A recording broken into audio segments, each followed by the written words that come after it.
Hi, today we will do a lesson on the past continuous tense. This will be my fourth lesson in this series of lessons on tenses. Please go through the other ones as well. So, the past continuous tense is today's lesson. What will you get in this lesson? The explanation, examples, structure, and an exercise. An exercise at the end of the lesson to see if you have understood it well. Ready? Let's begin. What is the past continuous tense? It is used to describe an action that was happening at a specific time in the past. For example, I was playing football when my aunt visited us. So you are talking about a specific time. What time? The time when my aunt visited us. And therefore, you use the past continuous tense. And how do you use it? Pay attention to this. All right? How to form the past continuous tense? Use this structure. S, which stands for the subject. After that, you have to use was or were. And then V1, which is the base form of the verb. ING has to be there. And O, which stands for the object. Now, an easy way to remember this is whenever you see the word continuous, you have to add ing because ing signifies a continuous action, something that is happening continuously and not stopping, has not stopped. Okay, so was or were for the past continuous tense, but if it were the present continuous tense, it would not be was or were. Please go through my previous lessons. In this case, subject plus was or were, V1 plus ing plus O. Here are examples for you. I was eating, they were playing, she was reading. As you can see from the examples, if I is the subject, you have to use was. After that, eat, which is V1, the base form of the verb.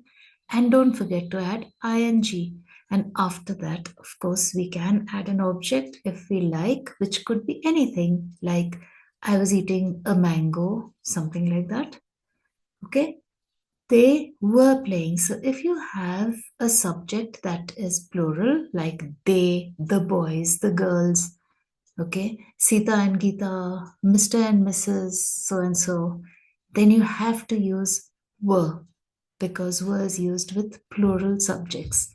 And if you have a singular subject like this one, she or the girl, or you name the person, but if it is one person, then you use was.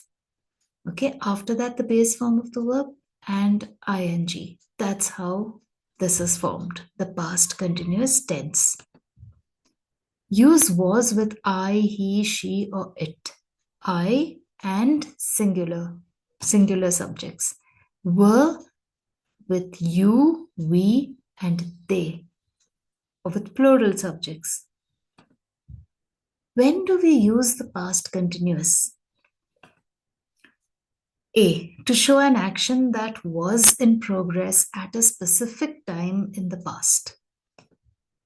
Like this. At 7 p.m. yesterday, that is the specific time, I was cooking dinner. What were you doing at that time? I was cooking dinner because it was a continuous action taking place. At this time last week, we were traveling to Goa. At this particular time, what were you doing? We were traveling to Goa, which means that you had not yet reached Goa. You were still in the process of traveling. That's what the past continuous means.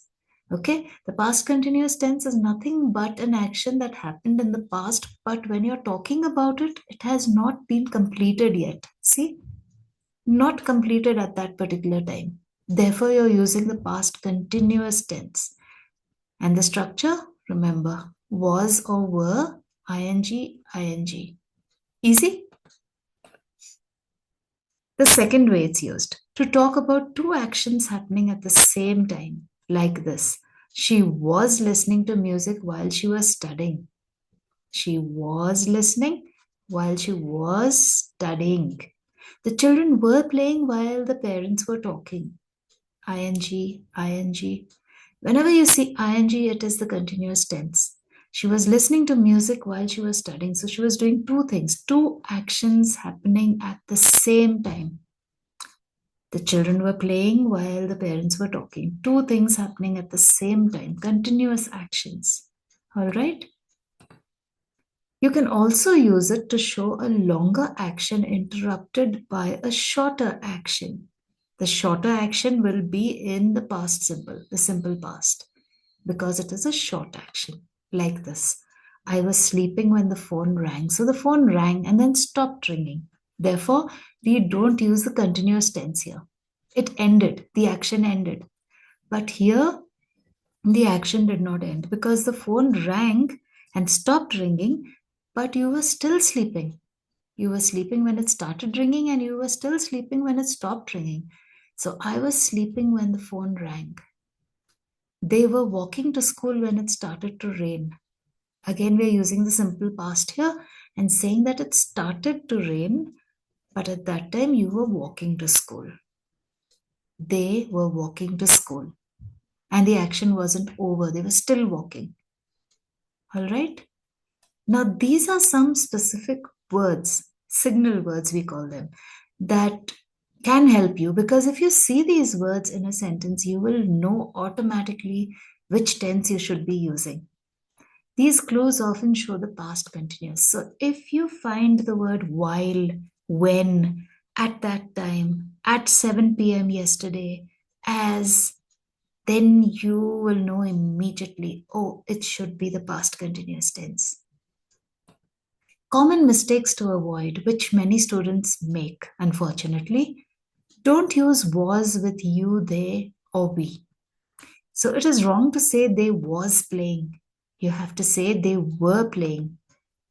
Don't use the base verb that is V1 after was or were. So you cannot say she was cook. You have to say she was cooking. Okay, these are common mistakes. So I'm just highlighting them so that you remember not to make the same mistakes. Here are some more examples for you. The dog was barking loudly last night. I was doing my homework at 8 p.m. They were waiting for the bus in the rain. If you notice the structure, subject, you just look for the subject. And then after that, you will know whether to add was or were. After that, use the base form of the verb and ing. Base form, ing. Base form, ing. Simple. And then the rest of the sentence as it is. No other changes there. So, what is the structure of affirmative sentences? This is the structure. You have the subject plus was or were plus V1, which is the base form of the verb, plus ing and O, which means object. Like this. He, the subject, was, in this case, because it's singular subject, drinking, drink is V1, the base form of the verb is drink, plus ing, which has to be added to it, and the object, which is T, and anything else that needs to be added at the end of the sentence. You can include whatever you want. You can put adjectives, adverbs, prepositions, anything after that. But this part is the basic structure, this part. All right? They were jumping over the fence when she passed their house. What were they doing when she passed their house? They were jumping. So it was a continuous action. Now, if you look at it the other way, look at the structure only. They, plural subject. So we don't say was, we say were in this case. And then the base form of the verb, jump, which is V1, add ing over there, and the rest of the sentence. All right? What if you have a negative sentence? What would the structure be? It would be like this. Subject plus was or were, as the case might be. Don't forget to add not. Then add V1, which is the base form of the verb, and ing. After that, the rest of the whole sentence, the object and anything else. Okay? Here are examples for you. Example, Ravi was not doing his homework this morning. Ravi, the subject, was. Why was? Because it's singular.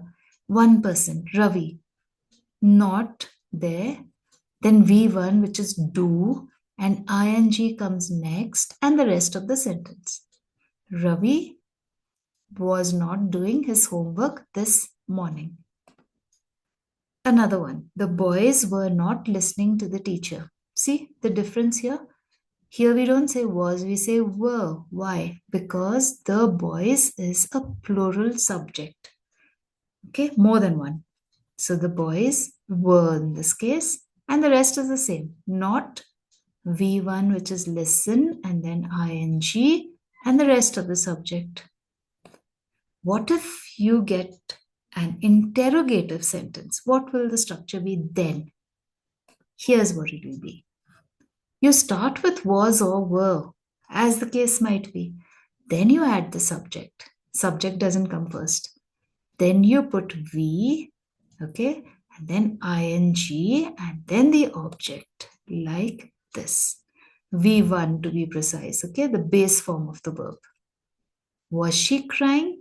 Was. She is singular, one person. Therefore, was she cry, V1, and ing, crying. Were they dancing? They is a plural subject. So we use were in this case.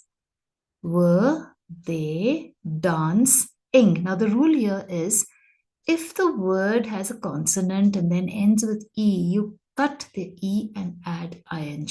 First cut the E. These spelling rules you should know. Okay, so of course with every rule there are exceptions. So I'm not saying that 100% of the time that's the way it should be, but that's the rule. All right. Was it raining? Again, it is singular. So was it raining? Simple. Did you understand the entire lesson? Please go through it again if you haven't. And I would suggest that you write all the structures down on a piece of paper and then try to learn them. Learn them, practice with examples, and you will get it perfect. Now let's take a short test and see how you fare. If you don't fare well, don't worry. Go through the lesson again. Okay? Fill in the blanks with the correct form of the verb in brackets. Try this. If you have the structure written down, it will help you. So you can use that structure and fill in the blanks. And then give yourself marks. Check if you can get 5 out of 5 or even 4 out of 5. If not, please go through the lesson again. Check your answers. She was writing. See, this is what I told you about. If you find the E there, you cut it before you add ing, or your spelling will be incorrect, and your teacher might cut half a mark, or she might just give you a 0 for that. I don't know. It depends on your teacher, how strict she is with her marking. So be careful of these rules. They were playing. Why were? Here it is a plural subject. Here it is a singular subject. Easy. And then you put play and ing. What about this one? I. I follows the singular rule or the plural rule? The singular rule in this case. So I was not listening. How do you know you have to add not here? Because the bracket has not. Okay. So you know that you are forming the structure for a negative sentence in this case. So I was not listening when the teacher spoke. The fourth one, we were watching. We, plural, therefore were. Then you put watch and ing. Were you sleeping? You sleeping. Were you sleeping when the doorbell rang? All right. How did you fare in this? Before we end the lesson, I have something for you to do. What were you doing just before you watched this video? Can you write it down in the comments and tell me? I'll be waiting to see what you write. All right, bye.